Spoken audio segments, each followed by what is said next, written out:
Hello and welcome to the Linux Panic YouTube channel. In this video, I'm going to be covering another Qantas data leak that affects you even more than you thought it would.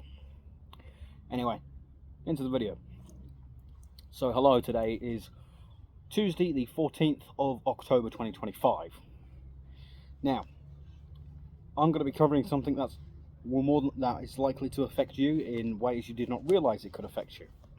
So if you've ever been a Qantas customer or even use the Qantas frequent flyer miles, this part will affect you most certainly. So, as of the 13th of October 2025, it was revealed that Qantas and 43 other companies have had their data stolen and placed onto the dark web by a group called Scattered Lapsus $.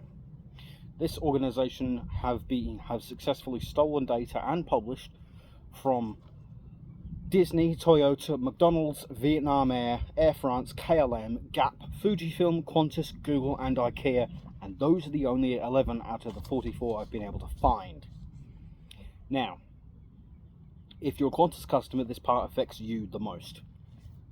What was stolen by Scattered Lapsus and published onto the dark web equals 153 gigabytes of data uploaded to the dark web and subsequently prevented from being downloaded using LimeWire of all things.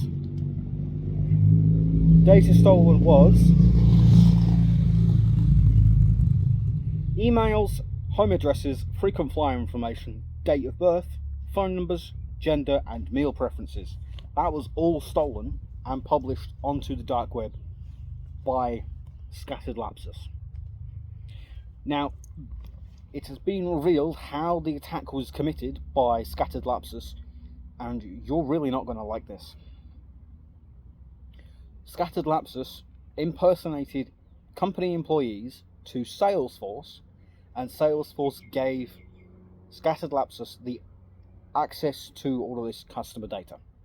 Now, this isn't just Qantas, as I've mentioned. There are 44 companies. I've only been able to find 11. Now, the problem is that Qantas has had several data leaks, and this is the final culmination of it. It appears from information that I've been able to find that Qantas was blackmailed, and they were told that if you don't give us money, we're going to publish this information.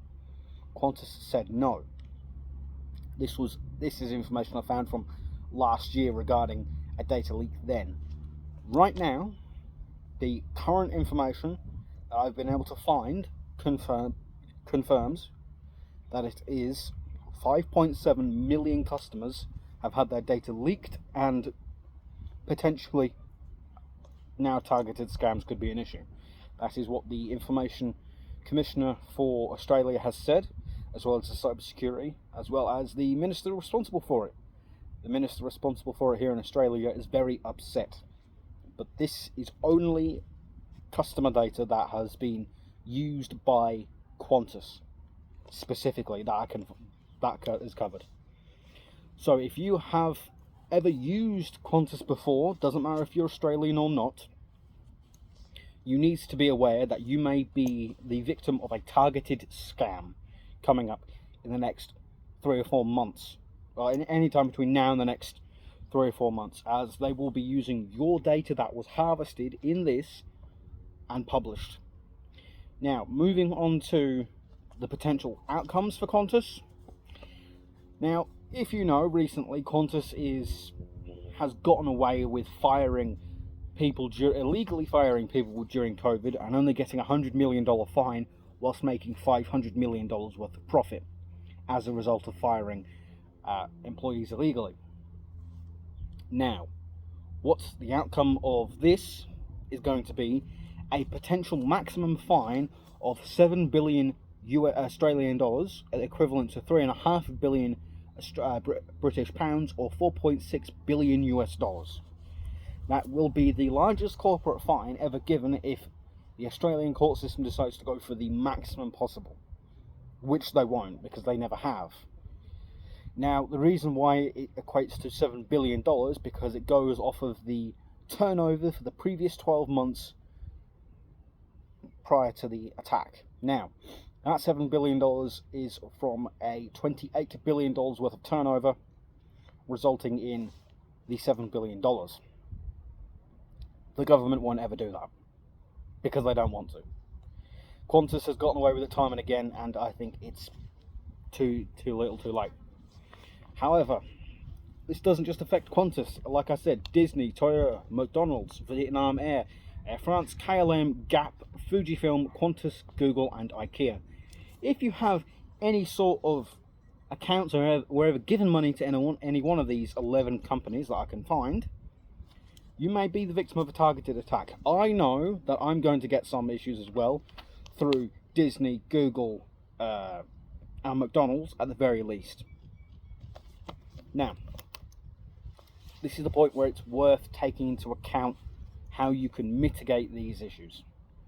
If you get an email from any one of these companies, it is worth making sure that you make sure it comes from a no reply, or it's coming from the actual company. Make sure that when you check it in your inbox, it comes in legit, it's not in your spam. Never take an email to heart if it's from your spam box unless you know it's coming. For example, you have just signed up for something and the email's gone down to your spam box, the activation, that's fine. But do not, under any circumstance, reply to any email that has come from anyone except someone you were expecting it for. Like I said, you will be the victim of a targeted attack. Someone will use this data and try and get to you specifically to steal your financial information and impersonate you on the internet to anyone, or attempt to steal your data via phone companies, through SIM spoofing, through financial institutions, through anything you're subscribed to. They will try and steal it. You now have to be extra vigilant. Unfortunately, we don't know when this is going to happen.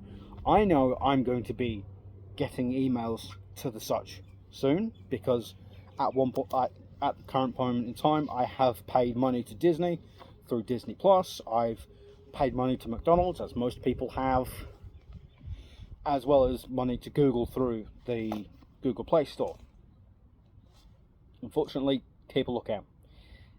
If you know that your company uses Salesforce, contact whoever's responsible for that Salesforce contact for working with Salesforce, and inform them of this, because this is stolen because someone impersonated a company to Salesforce, and Salesforce gave Scattered Lapsus the access. It doesn't matter. Impersonation of employees is one of the easiest ways of getting access to something, as we found out. Anyway, I hope you've enjoyed the video. Thank you to the channel members. I've been Nick. You've been amazing. Have a wonderful rest of your day, and stay safe. Goodbye.